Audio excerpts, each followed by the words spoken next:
to Diversity Factors D&I Lab talk about Me Too. So, Me Too, where did it all start? Now, I know many of you probably thought it started back in 2017 when Alyssa Milano tweeted Me Too on Twitter in connection with many of the stories in New York Times about Harvey Weinstein. But it was actually back in 2007 that Tarana Burke, who is a Black activist in America, coined the term on MySpace to try to create a space where survivors of sexual abuse could come together. We've been talking about diversity and inclusion, but also Me Too for 6 months. Sure. Just to start off with, what has some of your personal reflections been around this? I think to start out with, I think it's the power that gives minority a voice. If I look at the debate that has been going on in this country, I think there's a very big risk, particularly due to the press and the excitement around very concrete and very sort of visual sexual scandals, that we have a tendency to say Me Too is about some, in all honesty, some relatively pathetic men who cannot behave at Christmas parties and who are harassing women. As the mayor of Copenhagen.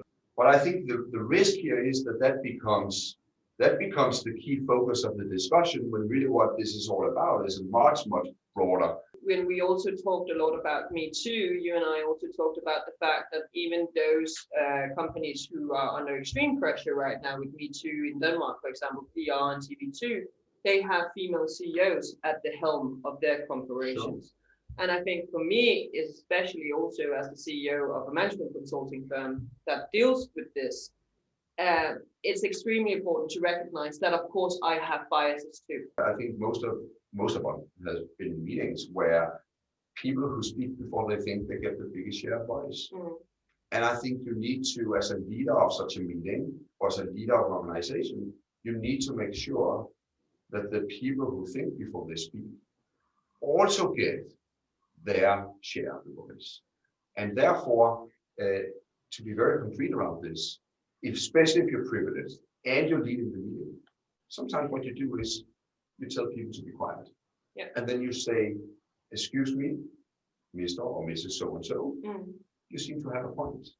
Business in the last many years has all been around how can we reduce the complexity so we have a scalability in our business model. And diversity, that's complex.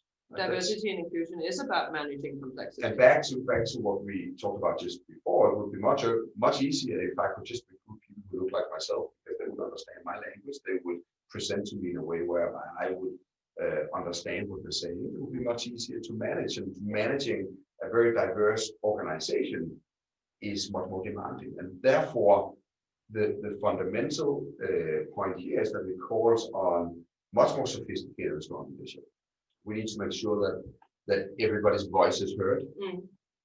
We need to make sure that there's neutrality. We need to make sure that there's consistency in the way that we lead our people through this. I really urge everybody to avoid the trap of thinking that Me Too is about sexual incidents at Christmas lunches. Yeah. But Me Too is much more than that. And Me Too is about creating a culture, creating an organization, a system, a leadership voice around diversity in a much broader sense. Me Too does not have to be a polarized debate. If we take an intersectional lens to it and we try to understand that this is something that can happen to everybody can be discriminated towards due to gender, but also due to race, due to sexualities and so forth, then we hopefully can avoid that this is not something that only happens to white ladies. It was a pleasure to do a fireside chat with you on a screen, and have a great day, everybody. Thank you. Bye.